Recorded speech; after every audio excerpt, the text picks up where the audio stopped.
এটাকে আমি এভাবেও বলতে পারতাম, কেমন রাষ্ট্র ব্যবস্থা চাই বা কেমন সমাজ ব্যবস্থা চাই।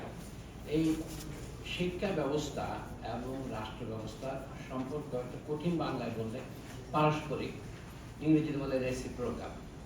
এটা বোঝা যাবে আমরা অনেক সময় ডিম আগে না মুরগি আগে, আপনি সেভাবেই দেখবেন এখানে কোথা থেকে আমি শুরু করব। এটা শিখে আমরা আমাদের অভিজ্ঞতা পেতে, এই যে আজকে যে আমরা আলোচনা করছি শিক্ষা ব্যবস্থার সংস্কার চাই বা কেমন শিক্ষা ব্যবস্থা চাই, এটা সম্ভব হতো না এই গত 2 মাসে আন্দোলন সংগ্রাম, অভ্যুত্থান, বিপ্লব, শাহাদাত বরণ অথবা স্বৈরাচারের বিদায়, এটা না হলে হতো না। এটাকে আমরা সাধারণত রাজনীতি বলি, কিন্তু রাজনীতির ভিতরে আরো ঘটনা আছে। দেখেন, রাজনীতির সাথে আমরা কথা কথা বলে একই জিনিসকে 3 ভাবে বর্ণনা করি আমরা। অর্থনীতি, আপনি যদি শিক্ষা ব্যবস্থায় পরিবর্তন করতে চান, এখানে একটা কথা হয়েছে, শফিক ইসলাম সাহেব বলছিলেন যে একটা 300 কোটি টাকার প্রজেক্ট হয়েছে ডিজিটাল কন্টেন্ট তৈরি করার জন্য, সেটা কোনো কাজই হয়নি, টাকাটা খরচ হয়ে গিয়েছে। কিন্তু আমাদের বুঝতে হবে মোট জাতীয় যে উৎপন্ন দ্রব্য তার যদি শতকরা 2 ভাগ আপনি খরচ করেন, তাহলে আপনি কি করবেন? আপনি শিক্ষকদের তো বেতন দেবেন, ডিজিটাল কন্টেন্ট বাদ দেন, আমাদের প্রাথমিক বিদ্যালয়ের শিক্ষকরা কত বেতন পান? যারা 11 গ্রেড, 12 গ্রেড, 13 গ্রেডে চাকরি করে তাদের বেতন 11,000, 12,000 এই মুহূর্তে বেতন থেকে হয়। তো সেই বেতন দিয়ে তাদের কাছ থেকে আমরা যে শিক্ষা আশা করব, সেটা খুব উন্নত মানের হতে পারবে না। তাহলে যদি আপনি প্রথমে যেটা মনে করেন যে জাতীয় উৎপাদনের জাতিসংঘ 1968 সনে যেটা সাব্যস্ত করেছিলেন বা প্রস্তাব করেছিলেন যে অন্তত 6 ভাগ দিতে হবে, যেটা আমাদের এতদিন পরে আমাদের পাঠশালার প্রস্তাবে সেইটাই পুনরাবৃত্তি হচ্ছে 55 বছর পরে, 55 বছর পরে, যে জাতীয় উৎপাদনের 6 ভাগ খরচ করতে হবে। কোন কোন দেশ যেমন কিউবা, তারা 11-12 ভাগও খরচ করেছে। যদি আপনি একটা দেশে দ্রুত নিরক্ষরতা দূর করতে চান, তাহলে আপনাকে কি পরিমাণ বিনিয়োগ করতে হবে সেটা আপনি ধরে নেবেন যে কিছুটা অপচয় হবে, কিন্তু অপচয় বাদ দিয়েও তো যাবে জনগণের কাছে, সেটা আমাদের প্রথমে বলা উচিত। এই জন্য বলছি, যারা আমরা শিক্ষা সংস্কার করতে চাই, শিক্ষা ব্যবস্থার উন্নতি করতে চাই, আমি বলবো ওই ডিম আগে মুরগি আগে তর্কের মতো আগে আপনাকে অর্থনৈতিক অবস্থায় হাত দিতে হবে। কিন্তু অর্থনৈতিক অবস্থা পারবেন না, এটা দরকারি, কিন্তু যেমন শেখ হাসিনাকে সরাতে হবে, এটা দরকারি। অধ্যাপক সামিনা লুৎফা বললেন এখন শেখ হাসিনা গেছে, সব পরিবর্তন হয়েছে, পরিবর্তন তো আপনার 20 দিনে হয় না, কিন্তু পরিবর্তনের শর্তগুলো তৈরি হচ্ছে কিনা তার একটা প্রমাণ হচ্ছে আজকের এই আলোচনা। এটা খুবই ক্ষুদ্র আলোচনা, কিন্তু এই আলোচনার মধ্যে যদি আপনি একটা দিক নির্দেশনা দিতে না পারেন, আপনি সমস্যাটাকে যদি চিনতে না পারেন, সেটা পরিবর্তন হবে কিভাবে? তা আমরা দেখি এখানে নানা বিষয়ে আমরা ক্ষুদ্র ক্ষুদ্র আলোচনা করেছেন, আজকে সব সময় আলোচনা করেন বিদ্যালয়ে কেমন ভাবে শেখাতে হবে, যেটা বলে প্যাডাগজিক্যাল টেকনিক, আমি সেটা নিয়ে আলোচনা করব না, সেভ করবো না, এই জন্য যে সময় নেই বলি। অথবা যদি একটা কালচারাল রিফর্ম করা দরকার, এখানে সিলেবাস কিভাবে বদলাতে হবে, এখন এইটা যে ব্যক্তিতান্ত্রিক, এক পরিবারতান্ত্রিক, মুক্তিযুদ্ধের বয়ানকে এক পেশে করা হয়েছে হিন্দুত্ব তান্ত্রিক, সেটা আমি আলোচনা করবো না, শুধু সময়ের অভাবে 10 মিনিটের মধ্যে বেশি আলোচনা করার প্রতিশ্রুতি দেওয়া হবে, বিশ্বাসঘাতকতার পূর্বাভাস। আমি সেটা করবো না। আমি বরঞ্চ বলি যে আমাদের শিক্ষা ব্যবস্থা যেটা বলছি এটা কি, এটা আমরা দেখি, এটা যদি পরিবর্তন করতে চান, এগুলো এই কথাগুলি কোনোটাই আমি উদ্ভাবন করিনি। অনেকে বলে সলিমুল্লাহ খান কারো নাম উচ্চারণ মানে কোট না করে বক্তৃতা দিতে পারে না, সেজন্য কার নাম বলবো না, কিন্তু পরের কথাই তো আমরা আত্মসাৎ করে বলি। তা আত্মসাৎ হচ্ছে যদি আপনি শিক্ষা ব্যবস্থা পরিবর্তন করতে না, শিক্ষা ব্যবস্থাটা কি এটা যদি বলি, শিক্ষা ব্যবস্থা তো অর্গানিক। এই যে অর্গানিক বললে মনে হবে আপনাদের বেগুনের কথা মনে পড়বে, সেই অর্গানিক নয়। অর্গানিক মানে হচ্ছে যার মধ্যে দেহ এবং মন দুটোই আছে। ইংরেজিতে বলে সুন্দর হয় physical and moral or intellectual. আমাকে ইন্টেলেকচুয়াল বুদ্ধিজীবী মনে করে নয়, আমাদের যে সাধারণ কথাগুলি এদেরকে ইন্টেলেকচুয়াল। পৃথিবীতে ইন্টেলেকচুয়াল আছে, কিন্তু ইন্টেলেকচুয়াল নয় এমন কোনো মানুষ নাই।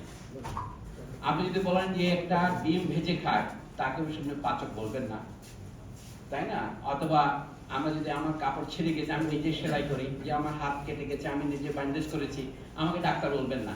সেই অর্থে বলছি না, কাজের ক্ষেত্রে কিছু লোক আমরা বুদ্ধিজীবী বলি। বুদ্ধিজীবী কারা? সচরাচর বুদ্ধিজীবী হচ্ছে বিশ্ববিদ্যালয়ের শিক্ষক, উকিল, আমি আমাদের দেশের মাপে বলছি, সাংবাদিক এবং নানা ধরনের লোক আছে, যাদেরকে আমাদের দেশের লোকে বলে সাফ কাপড়ের লোক, ভদ্রলোক। বুদ্ধিজীবীর অনুবাদ ভদ্রলোক হতে পারে, কোনো অসুবিধা নেই, আমি বাবু হতে বলছি না, অবাবুরাও বুদ্ধিজীবী হয়। এখন এই বুদ্ধিজীবীদের মধ্যে আমরা শিক্ষকেরাও আছি, তো এদের মধ্যে যদি আপনি পরিবর্তন আনতে চান, যদি শিক্ষা ব্যবস্থা পরিবর্তন করতে চান, প্রথমত দেখতে হবে শিক্ষা ব্যবস্থায় আপনি রাষ্ট্র কতটুকু খরচ করছেন। শিক্ষা ব্যবস্থা হচ্ছে রাষ্ট্র ব্যবস্থার আরেকটি রূপ। তাহলে শিক্ষা ব্যবস্থায় কি করি আমরা? আমি আমার ছেলে মেয়েকে পাঠাই বিশ্ববিদ্যালয়ে অথবা প্রাথমিক বিদ্যালয়ে ভবিষ্যৎ তৈরি করার জন্য। রাষ্ট্রের দরকার শিক্ষিত প্রশাসক, এটা তাদের নাম কি? Cadres, officers of the ruling class. এই যে আমাদের আন্দোলনটা হলো কোটার জন্য, মেধাভিত্তিক না কোটা ভিত্তিক। এই যে মেধার ভিত্তিতে যাদেরকে নির্বাচন করা হচ্ছে, সেই মেধা কিসে করার পরে জিপিএ 5 মেধা কিনা সে তর্ক করছি না। আমরা এই মেধা ভিত্তিক করছি কি জন্য? তাদেরকে আমরা শাসক শ্রেণীতে স্থান দিচ্ছি। বিসিএস, প্রশাসন একাডেমি এত লোভনীয় কেন? কাস্টমসের চেয়ে বেশি, কারণ তাদের হাতে ক্ষমতা বেশি। এটা হচ্ছে সরাসরি আমাদের শিক্ষা ব্যবস্থা শাসক উৎপাদন করে। কিন্তু এর মধ্যে একটা পরিবর্তন হয়েছে। আমি গত 100 বছরে যদি বলি অতি সংক্ষেপে, আরেকটি তৈরি করে, সে বিভিন্ন স্তরে কাজ করার জন্য তাকে কারিগর তৈরি করতে হয়। এই যে আমাদের পাঠশালার কর্মসূচিতে দেখলাম বোধহয় 6 নম্বরে আছে, কর্মমুখী শিক্ষা করতে হবে। কর্মমুখী শিক্ষা কি জিনিস? কে কর্ম করবে, কে শাসন করবে, শাসন কর্ম কিনা, এই সমস্ত প্রশ্ন আছে। আমাদের শিক্ষা ব্যবস্থা 2 ধরনের লোক তৈরি করে। সে বর্তমান সমাজের জন্য এবং তাকে ভবিষ্যতে চালাবার জন্য সে শ্রমিক তৈরি করে। শ্রমিক নানা ক্যাটাগরির আছে, ফোরম্যান আছে, ইঞ্জিনিয়ার আছে, ডিপ্লোমা ইঞ্জিনিয়ার আছে। এরা হলো এমন কিছু শ্রমিক আছে যারা প্রায় শাসকের পর্যায়ে চলে যায়। দেখেন না বিসিএস এখন পরীক্ষার মধ্যে দেখা যায় ইঞ্জিনিয়ারিং ইউনিভার্সিটির ছেলে মেয়েরা দেখে সবাই এনবিআর যাচ্ছে। অর্থাৎ সারা জীবন সেই ইঞ্জিনিয়ারিং ইউনিভার্সিটিতে পাশ করে তাদের বেশিরভাগই বিসিএস পরীক্ষার প্রথম স্থান অধিকার করছে, দ্বিতীয় স্থান অধিকার করছে, উপরের দিকে চলে যাচ্ছে। এগুলি কি ইঙ্গিত করে? আমি হচ্ছে আমাদের শিক্ষা ব্যবস্থার ফাংশন বা কাজ কি? শিক্ষা ব্যবস্থার কাজ হচ্ছে মানুষ তৈরি করা, ভবিষ্যৎ শাসন করার জন্য এবং শাসিত হবার জন্য। এটা হলো তার দৈহিক দিক, কায়িক দিক। আমি যখন অর্গানিক বলি, তার একটা মানসিক দিক আছে। মানসিক দিক কি? এই শাসন ব্যবস্থা কর্তৃক শাসিত হতে আপনি রাজি হচ্ছেন এবং অন্যকে রাজি করাচ্ছেন। রাজি রব্বতে আপনি শাসন করবেন, এটা টু বি কনসেন্টেড। এই যে অনেকে বলে, আমার বন্ধু আনন্দ মোহাম্মদ প্রায় সময় প্রবন্ধ লিখে বলে যে আমাদের দেশ তো রিপাবলিক, প্রজাতন্ত্র বলে কেন? আমরা কার প্রজা? এখন তার রাজা নাই। আসলে আমরা প্রজা হলাম বিধানের প্রজা। এই জন্য আমাদের সংবিধান কথাটা ব্যবহার করা হয়েছে। আমাদের জন্য অনেক পণ্ডিত, হাফ পণ্ডিত বলে না না সংবিধান বলা যাবে না, গঠনতন্ত্র বলতে হবে। সংবিধান মানে হচ্ছে সম্যক বিধান, সুপ্রিম ল। ইউরোপীয় ভাষাগুলিতে বলে বেসিক ল, গ্রাউন্ড ল। তো সেই জন্য তার মধ্যে একটা অংশ হচ্ছে রাষ্ট্র কিভাবে চলবে, নির্বাহী বিভাগ, বিচার বিভাগ এবং আইন বিভাগের কি সম্পর্ক থাকবে, এটা হচ্ছে গঠনতন্ত্র। কিন্তু সেখানে মৌলিক অধিকার থাকবে মানুষের, যেটা পরিবর্তন করা যাবে না। কিন্তু মৌলিক অধিকারের অধীনে যারা আমরা আছি, আমরা কিন্তু সংবিধানের অধীনে, এই জন্য আমাদের প্রজা বলা হয়। আমরা বিধানের প্রজা। এখানে রাজা কি? বিধাতা সংসারের রাজা। লালন ফকিরের গানে আছে, এখানে হচ্ছে সংবিধানই হচ্ছে রাজা, সেই জন্য আমরা প্রজা উপাধি গ্রহণ করতে পারি। ইংরেজিদেরকে সিটিজেন বলে। তো সেই জন্য বলছি সংবিধানের অধীনে যেমন আছে, শাসন ব্যবস্থার অধীনে আমরা বাস করি, কারণ শাসকদেরকে আমরা অনুমতি দিয়েছি। এখন শিক্ষা ব্যবস্থা যেটা বলছি সেটা হচ্ছে রাষ্ট্রের অন্যতম কর্তব্য। কিন্তু চিরকাল আমাদের সমাজে রাষ্ট্র দায়িত্ব পালন করেনি, আমাদের সমাজে দায়িত্ব পালন করেছে। রবীন্দ্রনাথের লেখা বলতে এটা বোঝা যায়। তা আমি দ্বিতীয় প্রশ্নটা আলোচনা করবো, আমাদের শিক্ষা তাহলে সর্বজনীন হলো না কেন? যার যার পরিবারের শিশুর শিক্ষার বা তাকেই নিতে হয়। কিন্তু যখন একটা সমাজ ব্যবস্থা গড়ে ওঠে, তখন দেখা যায় ক্রমশ সমাজের জন্য শ্রমিক উৎপাদন করা, শাসক উৎপাদন করা। শাসক উৎপাদন না করতে সে রাষ্ট্র চালাতে পারবে না। তার তো একসময় তার আইসিএস ছিল, এর আগে তার ব্রিটিশরা তাদেরকে ক্লার্ক হিসেবে এনেছিল। আমাদের এখানে মোগল আমলে কি করে শাসন নিয়োগ করা হতো? আমি সেই লম্বা আতন যাচ্ছি না। ধীরে ধীরে শাসন সবসময় তৈরি করার জন্য ঊর্ধ্বতন লোক লাগে, এরা কিন্তু ইন্টেলেকচুয়াল, এদেরকে বুদ্ধিজীবী বলতে হবে। সুতরাং আমি বলবো স্কুলের কাজ হচ্ছে বুদ্ধিজীবী উৎপাদন করা। আর যে বুদ্ধিজীবী নয়, আমি বুদ্ধিজীবীর ব্যাপক কথাটা নিলাম, আর স্কুলের কাজ হচ্ছে কি? শ্রমিক উৎপাদন করা। এবং এটা আপনি আমাদের সেনাবাহিনীতে দেখেন, নিচে আছে সিপাহীরা, নায়িকেরা, হাবিলদারেরা, তারপরে এরা হলো এনসিও, তারপরে হলো জেসিও, তারপরে হলো অফিসাররা। রিক্রুটমেন্ট কিভাবে হয়? 2 জায়গা থেকে হয়। পুলিশের রিক্রুটমেন্ট বিসিএস থেকে গেলে আপনি প্রথমেই এএসপি হয়ে শুরু করবেন আর করবেন। এই যে হায়ারার্কি আছে 2 ভাগে, আর্মিতে, পুলিশে, রাষ্ট্রে, কর্মচারীদের মধ্যে। এখন আমাদের চাকরির মধ্যে কত গ্রেড আমি জানি না, মধ্যে 30 গ্রেড আছে। হ্যাঁ, সিনিয়র গ্রেড থেকে নিচে পর্যন্ত হয়তো ইনশাআল্লাহ গ্রেড আরো পরে বাড়তে পারে। তো এইভাবে যে অপূর্ব গ্রেডের সময়, এটা হচ্ছে আমাদের সমাজের মৌলিক বাস্তবতা। এখন আমাদের বিশ্ববিদ্যালয় এবং অন্যান্য স্কুল কলেজ থেকে যদি তাকায়, শিক্ষা ব্যবস্থা যখন বলেন, আমি আপনাকে বলবো কল্পনা করেন এক টুকরা কাপড়, ধরেন একটা গামছা, সিরাজগঞ্জের দিকে যে গামছা বানায়, গামছার মধ্যে একটা থাকে টানা আর হলে পড়ে ওয়ার্পে লুফ। আমাদের টানাটা কি? এটা হচ্ছে ভার্টিক্যাল হায়ারার্কি। উপরে বিশ্ববিদ্যালয়, মাঝখানে কলেজ বা টেকনিক্যাল স্কুল, তার নিচে উচ্চ মাধ্যমিক বিদ্যালয়, নিচে মাধ্যমিক বিদ্যালয়, প্রাথমিক বিদ্যালয়। এটা হচ্ছে হায়ারার্কিক্যাল ডিভিশন। আপনি একদিনে তো সমস্ত পৃথিবীর, লেনিন বলতেন সারা পৃথিবীর কৃষিকাজ এক একরের উপর আপনি করতে পারবেন না। কাজে সমস্ত শিক্ষাকে আপনি এক বছরের মধ্যে আনতে পারবেন না, আপনাকে এটা 20 বছর বা 18 বছর বা 16 বছর বিস্তৃত করতে হয়। আরেকটা আছে হরাইজন্টাল ডিভিশন। এই যে কথাটা আগে আলোচিত হয়েছে, বহু প্রকারের শিক্ষা আমাদের, ইবতেদায়ী, kindergarten, English version, Bangla version, সরকারি বেসরকারি। আমাদের সকলের চোখের সামনে ঘটনাগুলি ঘটছে না? এটা হচ্ছে শিক্ষা ব্যবস্থা। অর্থাৎ দুটুকু মিলে একটা শিক্ষা ব্যবস্থা। একটা হচ্ছে টানাটানি বা ভার্টিক্যাল, আর একটা হরাইজন্টাল বা আড়াআড়ি, পাশাপাশি। এই কাপড়টুকুই হচ্ছে আমাদের শিক্ষা ব্যবস্থা। এটার প্রথম কথা হচ্ছে, এর মধ্যে যে অর্থনৈতিক খরচটা হচ্ছে সেটা রাষ্ট্রেরই বহন করা উচিত ছিল, যদি আমরা রাষ্ট্রের জন্য সবচেয়ে বেশি মেধাবী, সবচেয়ে বেশি দক্ষ লোকদের পেতে পারি। এখন আমরা দ্বিতীয় প্রশ্নটা করি, শিক্ষা তাহলে আমাদের সার্বজনীন হলো না কেন? মানে কথা তো ছিল ব্রিটিশ আমলে আমাদের এখানে এই পূর্ব বাংলা, যেটা পূর্ব পাকিস্তান হয়েছিল, পরে বাংলাদেশ হয়েছে 1940-41 সনের যে আদমশুমারি, সেইটা অনুসারে এখানে শিক্ষার হার ছিল 6%। শিক্ষা মানে অক্ষর জ্ঞান আছে মানুষের। এটা ধীরে ধীরে এখন কোথায় আসছে আপনারা জানেন। আমরা কিন্তু 74 জন অক্ষর নাম লিখতে পারে, কিন্তু পত্রিকা পড়তে পারে কয়জন? সে ভয়ানক। তাহলে তার সরকারি হিসাবটাও যদি মেনে নিই আমরা, যেটা অনেকটা বানোয়া, 74 জন নাম লিখতে পারে, বাকি 26 জন যে লিখতে পারে না, তার দায়টা। মহাত্মা গান্ধী কিন্তু বলেছিলেন যে আমরা, উনি বলছিলেন নয় তালিম, নতুন শিক্ষা, বুনিয়াদী শিক্ষা 7ম শ্রেণী পর্যন্ত পড়াবেন। তারা কি শিখবেন? তারা নিজের মৌলিক ভাষা শিখবেন, একটু গণিত শিখবেন, নাম স্বাক্ষর করতে পারবেন। সেইটুকু শিক্ষা সবাইকে দেওয়া। শুধু আমাদের দেশে নয়, দেখেন ভারতে, এমনকি পাকিস্তানেও এটা সম্ভব হয়নি, শ্রীলঙ্কা হয়তো একটু হার বেশি। এইখানে আমাদের একসাথে ভাববার ব্যাপার আছে। এটাই বলছি, বর্তমানে আমরা যেখানে এসেছি, এখানে আমরা নতুন নতুন শ্রেণী বিভাজন তৈরি করেছি, যে সবাই তো উচ্চশিক্ষায় যেতে পারে না। আপনারা জানেন ঝরে পড়ার ব্যাপারটা যে বলছেন, যারা ঝরে পড়ে না, যারা এসএসসি শেষ করে, তাদের কতজন এইচএসসিতে যায়, তাদের কতজন এরপরে বিএ বা এমএ পাস করে। আমরা সবাই বলেছি যে আস্তে আস্তে লোকজন ছড়ে কাজে চলে যায়। কি কারণে যায়? আপনি সেখানে পাচ্ছেন না। এখন দ্বিতীয় প্রশ্নে আমি আসি, শিক্ষা আনন্দদায়ক হয় না কেন? কারণ এখন শিক্ষা ব্যবস্থা যেভাবে করা হয়েছে, আপনারা সকলেই চিন্তা করেছেন 1960-এর দিকে আমাদের দেশে শিক্ষার একটা সংস্কার হয়েছে। সেই সংস্কারটা হচ্ছে যে নবম শ্রেণী থেকে আগে প্রবেশ শিক্ষা বা এন্ট্রান্স পর্যন্ত সবাই একরকম করতো কলকাতা বিশ্ববিদ্যালয়ের অধীনে। এখানে যখন ইস্ট পাকিস্তান এডুকেশন বোর্ড হলো, আস্তে আস্তে 1960-এর দিকে একটা সংস্কার হলো, তখন আন্দোলনও হয়েছে যে ক্লাস 9 পরে বিজ্ঞান, মানবিক, বাণিজ্য, শিল্প শিক্ষা, সঙ্গীত, শারীরিক শিক্ষা এরকম 6 ভাগ করা হলো। এখন হয়তো আরো বাড়ানো হয়েছে। আচ্ছা, এইটা কোন যুক্তিতে করা হলো?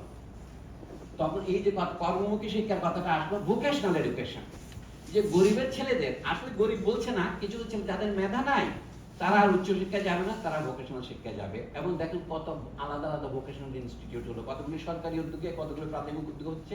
কোরিয়ান টেকনোলজি, এখানে আমাদের গ্রাফিক আর্টস ইনস্টিটিউট, এগুলোকে আমি ছোট করছি না, কিন্তু এগুলো এখন কিছু ফ্যাশন টেকনোলজি নামে ইউনিভার্সিটি হচ্ছে, লেদার টেকনোলজি নামে ইউনিভার্সিটি হচ্ছে। এইটাই হচ্ছে আমাদের কালের প্রধান প্রবণতা, শুধু আমাদের দেশে নয়, সারা পৃথিবীতেই। কিন্তু আমাদের দেশে বিশেষ যেটা হচ্ছে, আমরা তো একটা ধনতান্ত্রিক সভ্যতার মধ্যে আছি, আমরা নিচের দিকে আছি। যেটা অরূপ রায় যেটা বলার চেষ্টা করছিলেন, আমরা তো কলোনি ছিলাম। কাজে হুবহু ইউরোপ আমেরিকার বিশ্ববিদ্যালয়গুলো আমাদের চোখের সামনে রূপের ব্যঞ্জনা তৈরি করে। ও হার্ভার্ডের মতো, অক্সফোর্ডের মতো আমরা বলি, অমুক অক্সফোর্ডে পড়ে আসছে, কিন্তু আমাদের তলায় সেটা হচ্ছে না কেন বলে আমরা দুঃখ প্রকাশ করি। কিন্তু আমাদের অবস্থাও ওদের মতো। সব জায়গাতে দেখা যাচ্ছে ভোকেশনাল এডুকেশন যেটা বলে, সেটার উপর গুরুত্ব দিতে গিয়ে, যেটাকে আমরা আগে হিউম্যানিটিস বলতাম, মানবিক বিদ্যা, যেটা আমাদের পাঠশালা, যেটা মানবিক বিদ্যা শিক্ষা প্রতিষ্ঠান, মানবিক শুধু নয়, যে শুধুমাত্র চিন্তা করা যেটাকে বলে, সেটার উপর গুরুত্ব ক্রমশ কম দেওয়া হচ্ছে। এটার নাম ডিসইন্টারেস্টেড স্কুলের জায়গায় এখন হচ্ছে ইন্টারেস্টেড স্কুল। ডিসইন্টারেস্টেড মানে শিক্ষার খাতিরে শিক্ষা। গামশি যেটার নাম দিয়েছিলেন ফরমেটিভ এডুকেশন, যেটা আমরা রবীন্দ্রনাথের গল্পের মধ্যে পড়েছি, আমরা তিনজন একসঙ্গে মানুষ হইতেছিলাম। এই মানুষ হওয়ার শিক্ষা সেটা এখন ক্রমশ বাদ যাচ্ছে, এবং মানুষ হওয়ার শিক্ষা বলতে যেটা বলা হতো সেটা এখন মানবিক বিদ্যায় পরিণত হয়েছে। এবং সেখানেও দেখেন আমাদের সিলেবাসে কোনো দর্শন পড়ানো হয় না। ভাগ্য ভালো যে পড়ানো হয় না, পড়া হলে কি যে বিরক্তিকর হতো আমি অনুমান করতে পারি না। আচ্ছা, দর্শন কি জিনিস এই কথা তো বলতে হয়। মানুষ কি, এই প্রশ্নটাই হচ্ছে দর্শনের মৌলিক প্রশ্ন সমাজের জন্য। আমাদের এখানে দেখেন পরিবেশ পরিস্থিতি পড়ানো হচ্ছে, বাংলাদেশ স্টাডিজ পড়ানো হচ্ছে, বিজ্ঞান পড়ানো হচ্ছে। যেটা আসলে পড়ানো দরকার ছিল অধিকার ও কর্তব্য। একটা বিষয় আছে পৌরনীতি নামে, কিন্তু তার মধ্যে ওটার কোনো ছেলেপোটাও নাই। আপনি গণিত শেখা যেরকম জরুরি, উচ্চতর শিক্ষার জন্য পরিসংখ্যান শেখা যেমন জরুরি, এগুলি তো মুখস্থ করে শিখতে হবে। ছোটবেলায় যে আমরা নামতা মুখস্থ করেছি, একসাথে টেবিলে যদি 8 ঘন্টা পড়ে না করতাম ঘুম পড়তো, তাহলে এখন এই বয়সে আমি 16 ঘন্টা পড়ে কাজ করবো কিভাবে? অনেকে বলে থাকে মুখস্থ বিদ্যার নিন্দা করে থাকে, আমি কিন্তু মুখস্থ বিদ্যার পক্ষে। এই জন্য যে কঠিন পরিশ্রম না করলে, ছোটবেলায় অভ্যস্ত না হলে হবে না। এই জন্য স্কুলের প্রথম রিফর্ম দেওয়া দরকার। সেই স্কুল, প্রথম কথা আমি আসছি, প্রত্যেক শিশুকে এই পর্যন্ত যে শিক্ষাটা না দিলেই নয়, সেখানে শিক্ষকের ভূমিকা প্রধান। এবং এই শিক্ষা ছাত্র জানবেই না তাকে কি পড়তে হবে। তাকে তার ভাষা শেখাতে হবে, তাকে গণিত শেখাতে হবে, তাকে বিজ্ঞানের অ আ ক খ শেখাতে হবে, এবং তাকে অধিকার ও কর্তব্যকে শেখাতে হবে, তার কোনটা উচিত কোনটা অনুচিত শেখাতে হবে। এটা নিয়ে তর্ক করার কিছুই নাই, কিন্তু সেটা নিয়েও আমাদের তর্ক হয়েছে। দুই একটা প্রশ্ন বলে আপনারা টের পাবেন আমাদের প্র্যাকটিস এবং রিয়ালিটির মধ্যে পার্থক্য কি। এরপরে শিশু যখন আরেকটু বড় হবে, যেমন একটা প্রথম থেকে তৃতীয় শ্রেণী পর্যন্ত শিশু, তারপরে চতুর্থ থেকে ষষ্ঠ শ্রেণী পর্যন্ত শিশু ধরে, তার শুধু বয়স বাড়ছে কিন্তু তার কোয়ালিটি একই থেকে যায়। এটা মনস্তাত্ত্বিকরা হয়তো 1 বছর এদিক ওদিক করবেন, আমি তা নিয়ে তর্ক করছি না। এরপরে যখন হাই স্কুলে যায় তখন তার আরো একটু চিন্তা ভাবনা বিকশিত হয়। আমরা যদি শিশুদেরকে লজিক করাই 1 সমান 1, এটা হলো খুব অ্যাবস্ট্রাক্ট। কিন্তু অনেকের ধারণা কি 1 সমান 1 হয়ে একটা হাতির সমান কি একটা গাধা হবে?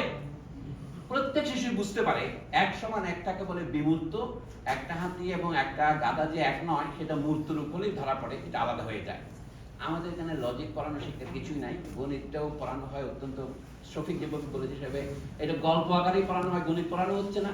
এইগুলি সংস্কারের মধ্যে পড়বে। আজকে আমি আলোচনার সাথে করতে চাই না, আমি শুধু বলছি যে আপনারা তো জানেন আমাদের ক্যাডেট কলেজগুলি ছাত্র ভর্তি করে কোন ক্লাসে? 7ম শ্রেণী থেকে। কিন্তু আমাদের উচ্চ বিদ্যালয়গুলো তো 6ষ্ঠ শ্রেণী থেকে শুরু হয়। এই পার্থক্যটার কথা কেউ ভেবেছেন? ভেবে দেখেন, তাহলে বুঝতে হবে কোথাও একটা গন্ডগোল আছে। ক্যাডেট কলেজগুলি ইউরোপের স্কুলকে অনুকরণ করেছে, ইংল্যান্ডের স্কুলকে অনুকরণ করেছে, বিশেষ করে ফ্রান্সের যেগুলিকে লিসে বলে সেগুলিকে অনুকরণ করেছে। সেটা 7ম থেকে 12শ শ্রেণী পর্যন্ত। সারা পৃথিবীতে বুনিয়াদী শিক্ষা হচ্ছে 12শ শ্রেণী পর্যন্ত। আমাদের এখানে শুধুমাত্র রায় দেওয়া হয়েছে এবং দিয়েছে যেটা আমাদের ঊর্ধ্বতন কর্তৃপক্ষ ওয়াশিংটন কনসেনসাস থেকে, আপনি 4 বছর পড়ালে ওই ইউসিপি স্কুলের বাচ্চাদেরকে আমি কাজে পাঠাতে পারবেন। এটা তো আইনগতভাবে শ্রেণীর বৈষম্যকে প্রতিষ্ঠা করা। এটার নাম নন ফর্মাল এডুকেশন, উপানুষ্ঠানিক শিক্ষা। এবং এটার বিরুদ্ধে বলার জন্য আমি শেখ হাসিনার চেয়েও কঠোরতর স্বৈরাচারের হাতে নিপীড়িত হয়েছি। এটা ব্রাক, এই যে গণ সাক্ষরতা অভিযান, এই যে রাশেদা কে চৌধুরী, এরা তো আমাকে প্রায় বেড়েই করে দিন মিটিং থেকে। বলে আমাদের গরিব বাচ্চাটা আপনি 4 ক্লাস পর্যন্ত পড়াচ্ছে, আপনি তার বিরোধিতা করতে চান? বলে উল্টো বুঝলি রাম, আমরা ওদের বাচ্চাকে আপনি 4 বছরে ছেড়ে দেবেন, কিন্তু নিজের বাচ্চাকে তো 12 বছর আগে ছাড়বেন না। অর্থাৎ এই যে স্বৈরাচার শুধু শেখ হাসিনা একা করে না, স্বৈরাচার কিন্তু এর মধ্যে প্রতিষ্ঠিত আছে। এই জন্য শিক্ষা ব্যবস্থার আমূল সংস্কার যারা করতে চান তাদের সমাজ ব্যবস্থার সংস্কারের কথা ভাবতে হবে। আমাদের প্রাথমিক শিক্ষা সর্বজনীন করতে হবে। এটা যদি আমি বলি প্রাথমিক শিক্ষা কয় বছর, আপনাকে এটা সংজ্ঞা দিতে হবে না, কিন্তু এটা কোথাও সংজ্ঞা দেওয়া নাই, জাতিসংঘ দেওয়া নাই। আন্তর্জাতিক মানবাধিকারের আন্তর্জাতিক ঘোষণা তো দেখবেন প্রাথমিক শিক্ষা হবে বিনা পয়সায়, প্রাথমিক শিক্ষা হবে বাধ্যতামূলক, এসব কথা আছে। কিন্তু কয় বছর যে প্রাথমিক শিক্ষা বলে তার কথাও তারা বলেননি, বলে কোনো দোষ করেননি। আমরা যেটাকে মাধ্যমিক উচ্চ মাধ্যমিক, এই সবই হচ্ছে বুনিয়াদী শিক্ষা। এই জন্য বলছি 12 বর্ষ পর্যন্ত বিদ্যা অভ্যাস করা, অথবা শিশুর বয়স 18 বছর না হওয়া পর্যন্ত সে প্রাপ্তবয়স্ক হয় না, এই পর্যন্ত শিক্ষা যদি সর্বজনীন করতে চান, এটা আপনার অবৈতনিক করা ছাড়া কি উপায় আছে? হতে পারে না, বর্তমান অবস্থাতে হবে না। অবৈতনিক কেন? সে যে স্কুলে যাচ্ছে সে তো সমাজের জন্য কাজ করছে, আপনি তাকে অগ্রিম বিনিয়োগ করছেন, তাকে তো বেতন দিতে হবে আপনার। মনে হতে পারে খুব ইউটোপিয়ান কথা, কিন্তু অসম্ভব নয়। যে শিশু স্কুলে যায় তাকে আপনার এখন নাম দিয়েছেন উপবৃত্তি। উপবৃত্তি কেন? তাকে তো বৃত্তি দিতে হবে। মানে বলছি আমাদের টাকা নাই, দিতে পারছি না, আমাদের জাতীয় উৎপাদন মনে করেন 12% খরচ করছি, তাহলে এটা সম্ভব। শিক্ষকদের বেতন 2 গুণ করা যায়, ছাত্রদেরকে বৃত্তি দেওয়া যায়, এবং তাতে শিক্ষার গুণগত পরিবর্তন হতে 10 বছরের বেশি লাগবে না। আগে পরিমাণগত পরিবর্তন, এটা শুধু কিউবা বা নিকারাগুয়ার উদাহরণ দিচ্ছে না। আমরা যেটা চাচ্ছি সেটা কি? আপনি দেখেন, গণতন্ত্রের প্রধান প্রোগ্রাম হচ্ছে, কার্ল মার্কস এটা লিখেছিলেন 1875-এ ও তার কর্মসূচির সমালোচনায়, from each according to his abilities to each according to his needs. Ability জিনিসটা কি করে ঠিক করবেন? আমাদের কোনটা পড়তে ইচ্ছা করে, এটা আমি বলছি। শিক্ষা আনন্দদায়ক হয় না কেন? এই যে আগের দিনের শিক্ষা ছিল, যেটাকে আমরা সামন্ত যুগের শিক্ষা বলি, বারক যুগের শিক্ষা বলি, যে কামারের ছেলে কামার হবে, কুমারের ছেলে কুমার হবে, বংশানুক্রমিক পেশা, স্কুলে যেতে হতো না, ঘরে বসে আমরা সুপার ক্রাফট শিখতাম। যেমন তাজমহল যারা বানিয়েছেন, এরা সুপার ক্রাফটম্যান। এরা কোথায় শিখেছেন? এরা সব ঘরানার মধ্যে শিখেছেন। এখনো ভারতীয় উচ্চাঙ্গ সঙ্গীতের যেমন ঘরানা আছে, আজকাল আমরা মিউজিক বোর্ড করছি, স্কুল করছি, কিন্তু আগে এরকম ছিল। সেইটা সব পেশাতেই ছিল, কিন্তু সেটার একটা অন্ধকার দিক ছিল, যে আপনি পেশা পরিবর্তন করতে পারছেন না, সারা জীবন ওইটাই করতে হচ্ছে আপনাকে, বাপের পেশাই করতে হচ্ছে। আমরা তাহলে এখানের ছেলেকে আবারও ওই সরদে বাজাইতে হচ্ছে। ওইটার মধ্যে প্রথমে আপনার মনে হয় একটা স্ফূর্তি, কিন্তু তার মধ্যে একটা বন্দিত্ব আছে। আধুনিক ধনতন্ত্রে যে ধনতন্ত্রের স্পেশালাইজেশন অফ লেবার, যেটাকে বলে ডিভিশন অফ লেবার, এটা কিন্তু আপনার মধ্যে সেই স্বাধীনতা এনেছে। কিন্তু এখন নতুন হলো কি, আবারও আপনি যদি সমাজের সাবলগ্রাম ক্লাস বা নিম্নবর্ণের লোক হন, আপনাকে নিম্নবর্ণের পেশাগুলি অবলম্বন করতে হয়। কিন্তু তার মধ্যে যদি আপনার প্রতিভা থাকে, আপনি কি মধ্যপথে গিয়ে আপনি ঘোড়া বদলাতে পারবেন? পেশা বদলানো খুব কঠিন। আমাদের বিশ্ববিদ্যালয়ে ল্যাটারাল এন্ট্রি নাই, আপনাকে লেকচারার হিসেবে ঢুকতে হবে। আমাকে এক ভদ্রলোক বলেছিল, যদি অমর্ত্য সেন আবেদন করে ঢাকা বিশ্ববিদ্যালয়ের অর্থনীতি বিভাগে ঢুকতে পারবে না। আমাকে বলেছে ওয়াহিদুদ্দিন মাহমুদ, যিনি এখন উপদেষ্টা আছেন, মানে উনি আমাকে পরিহাস চলে বলেছেন, তখন মানে আমাকে ঢুকতে না দেওয়ার জন্য উনি বলছেন, দেখেন অমর্ত্য সেন ঢুকতে পারবে না, সেখানে তুমি দরখাস্ত করবে কিভাবে? কথা সঠিকই বলেছেন। এই হচ্ছে আমাদের দেশের অবস্থা লেখাপড়াটার মধ্যে। এইটা হলো এক ধরনের নিউ কাস্ট সিস্টেম। আপনি পেশা বদলাতে পারবেন না, যদি বদলান আপনাকে পাগল বলা হবে। কিন্তু মানুষের প্রতিভা স্বতঃস্ফূর্ততার জন্য আধুনিক স্কুলের এবং কলেজের শিক্ষার মধ্যে এটা হলো। আমি আসল কথা এখনো যাইনি। শিশুদের শিক্ষার জন্য যদি তার মাতৃভাষা ব্যবহার না করেন আপনি, তাহলে তার যে আনন্দ, সেটা প্রথমে অর্ধেক মাটি হয়। বিদেশি ভাষা হচ্ছে আমাদের হাতিয়ার। আচ্ছা, কোন বয়সে বিদেশি ভাষা শিক্ষা করা হবে? ভারতবর্ষে কলোনিয়াল যুগের অভিজ্ঞতা হয়েছে। আমি শুধু বেশি উদাহরণ দেব না। 1854 সালে ভারতের যে শিক্ষা নীতি প্রণীত হয়, ইংল্যান্ড থেকে আসে, যেটাকে উডের ড্যাসপাচ বলা হয়, 100 প্যারাগ্রাফ ওয়ালা একটা লম্বা মেমোরেন্ডাম। সেখানে পরিষ্কার বলা আছে যে নিম্ন বিদ্যালয়ের শিক্ষা হবে ভার্নাকুলার, মাতৃভাষা। ইংরেজের মধ্যে কিন্তু অমাতৃভাষা শিক্ষা বাধ্যতামূলক করেনি। সরকারি চাকরিতে দিয়েছে ইংরেজি না জানলে। লর্ড হার্ডিঞ্জের আমলে 1844 থেকে যদি ইংরেজি না জানেন, সরকারি চাকরিতে আপনি ঢুকতে পারবেন না। মানে ম্যাকলের যে বিখ্যাত মিনিটস, তার 10 বছর পরে, যে বিলেত থেকে ফর্দ এসেছিল শিক্ষা, তাতে বলেছিল কি প্রাথমিক বিদ্যালয়ের শিক্ষা হবে সবসময় মাতৃভাষায়। মাতৃভাষা বলতে দুটো বলেছে বাংলাদেশে, বাংলা এবং উর্দু। এর কারণ হচ্ছে, এটাও একটা বলে, অনেকে অকারণে নবাব আব্দুল লতিফের বদনাম করে থাকে। মূল দলিল তারা পড়ে না। মূল দলিল হচ্ছে 1882 সনে হান্টার কমিশন বলে যে প্রথম ইন্ডিয়ান এডুকেশন কমিশন হয়, সেখানে বাংলাদেশ থেকে 3 জনের সাক্ষ্য নেওয়া হয়েছিল মুসলিম। একজন হচ্ছে নবাব আব্দুল লতিফ, আর একজন হচ্ছে চুচুড়া বা হুগলির নবাব তো সৈয়দ আমির আলী বিচারপতি, আরেকজন ছিলেন নবাব সৈয়দ আমির হোসেন, ইনি হলেন বিহারের। তারা 3 জনেই বলেছে বাংলাদেশের মুসলমানদের মধ্যে যারা উচ্চ বর্ণ, তাদের মাতৃভাষা হচ্ছে উর্দু, আর বেশিরভাগ সব বাংলাদেশি মুসলমানের মাতৃভাষা বাংলা। কিন্তু অনেকে ডক্টর আহমদ শরীফ থেকে শুরু করে মোর্শেদ শফিউল হাসান পর্যন্ত প্রত্যেকের লেখায় করি তারা না পড়ে না জানা বলেছে কি নবাব আব্দুল লতিফ বলেছেন বাঙালি মুসলমানের মাতৃভাষা উর্দু। এটা উনি বলেন নাই। আমি বলতে চাচ্ছি, এখন আমরা কিন্ডারগার্টেন, প্লে গ্রুপ থেকে শুরু করে ইংরেজি মিডিয়ামে যে চলে গেলাম, আমরা কোন মুখে মাদ্রাসা শিক্ষা যারা আগে দিত, উর্দু মিডিয়ামে দিত, তাদের নিন্দা করব? বাংলাদেশ স্বাধীন হওয়ার পর এত বেশি ইংরেজিকরণ হচ্ছে নিম্ন বিদ্যালয়ে, যেটা ব্রিটিশ আমলে হয়নি। ব্রিটিশ সরকার অযথা দোষ দিতে আপনি পারবেন না। অথবা আমি নিজের সব দলিল পড়েছি এবং নিজ হাতে এগুলি আমি অনুবাদ করেছি। সেই জন্য বলছি, নবাব আব্দুল লতিফের সাক্ষ্য, সৈয়দ আমির আলীর সাক্ষ্য এবং আমির হোসেনের সাক্ষ্য, কোথাও ওরা বলে না যে বাঙালি মুসলমানের মাতৃভাষা উর্দু। বাংলায় বলেছে, এবং বাংলাকে সরাবার জন্য কেউ কিছু বলে না। এটা বলা হচ্ছে এখন বাংলাদেশ স্বাধীন হবার পর। আপনার এই যে বঙ্গবন্ধুর রুলিং ক্লাসের শিক্ষা ব্যবস্থা যে অত্যন্ত জনবিরোধী, অগণতান্ত্রিক এবং ফ্যাসিবাদী, তার প্রথম প্রমাণ সে কিন্ডারগার্টেন থেকে ইংরেজিতে চালু করে এবং ট্যাক্স বই ভারত থেকে আমদানি করে। এখন আপনারা যেগুলো আলোচনা করছেন আমাদের বাংলা মিডিয়াম হবে, সেখানে আবার দেশীয় সিলেবাস ইংরেজি ভার্সন এটা কেমন করে করবে? অর্থাৎ দেখেন এইটা নিয়ে কেউ প্রশ্ন উত্তর একটু দেখি নাই। আমি ওটা ক্লাস 9 থেকে যে তুলে দেওয়া, আমি গত 10 বছর ধরে অনবরত নানা জায়গায় অক্ষমভাবে বলেছি এটা তো অবৈজ্ঞানিক, এটা তো ক্ষতিকর। ইন্টারমিডিয়েট পর্যন্ত বিভাগ দেওয়া উচিত নয়। ইউরোপে তো নাই, আমেরিকাতে নাই। ওখানে আপনি ত্রয়োদশ শ্রেণীতে যাওয়ার পর 2 বছর পরে তারপরে ডাক্তারিতে যাবেন না ওখানে যাবেন, এটা ঠিক হয়। এই যে আমাদের জিনিস হিসেবে ব্যবহার করা হলো, এইটি হচ্ছে কলোনিয়াল এনলাইটেনমেন্টের বৈশিষ্ট্য। অনুপ্রাণিক অবগতির জন্য বলছি, এটা তা আমাদের রন্ধ্রে প্রবেশ করেছে। তাহলে আমাদের শিক্ষা একদিকে সর্বজনীন হয়নি, এর শ্রেণী বিভক্ত নানা রকম টুকরা টুকরা হয়েছে। আর দিকে শিক্ষা আনন্দদায়ক নয়। সেই শিক্ষাকে যদি আমি আনন্দদায়ক করতে চাই, আমি রবীন্দ্রের কথা বলছিলাম যে আনন্দদায়ক বলা অনেক কি শুধু নাচ গান থাকবে তা নয়। শিক্ষা হচ্ছে আপনি যা করতে চান, আপনার প্রতিভা করতে পারে, তাহলে কি করা যেতে পারে? শিক্ষা যদি অর্গানিক হয় তাহলে এর মধ্যে দৈহিক শিক্ষাও থাকবে, মানে কায়িক পরিশ্রম করতে আমার শিক্ষাও থাকবে, ম্যানুয়াল লেবার এবং মেন্টাল লেবার, যেটাকে আমি ইন্টেলেকচুয়াল লেবারে বলি, সেটাও থাকতে হবে। তাহলে সেটা করতে হলে আপনার কি হবে? আমি এই জন্য আন্তোনিও গ্রামসির যে পরামর্শ উনি জেলখানার বইতে যেগুলো লিখেছিলেন 1929 থেকে 1935-এর মধ্যে, তার মধ্যে অনেক গুরুত্বপূর্ণ জিনিস আছে শিখবার মতো। তার মধ্যে একটা হচ্ছে উনি বলছেন স্কুল আগে তাদের দেশে, ইটালির উদাহরণ দিচ্ছে, ইটালির সাথে আমাদের অনেক মিল আছে।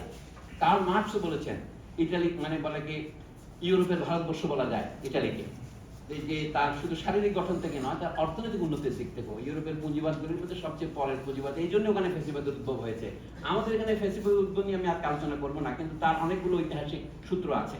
শুধু লেখাপড়ার কথাই বলছি, ইটালিতে 1859 সনে রবীন্দ্রনাথের জন্মের 2 বছর আগে যে শিক্ষা আইন হয়েছিল, তাদের যে ধরনের স্কুল ছিল, স্কুল ছিল 2 প্রকারের। একটা জেনারেল স্কুল, হিউম্যানিস্টিক বা ফরম্যাটিভ স্কুল, যেখানে গ্রিক, রোমান, গ্রিক সাহিত্য, রোমান সাহিত্য পড়ানো হতো। লোকে গ্রিক ভাষা শিখতো কি জন্য? গ্রিক কথা বলার জন্য নয়, গ্রিক ভাষার ডিসিপ্লিন শেখার জন্য।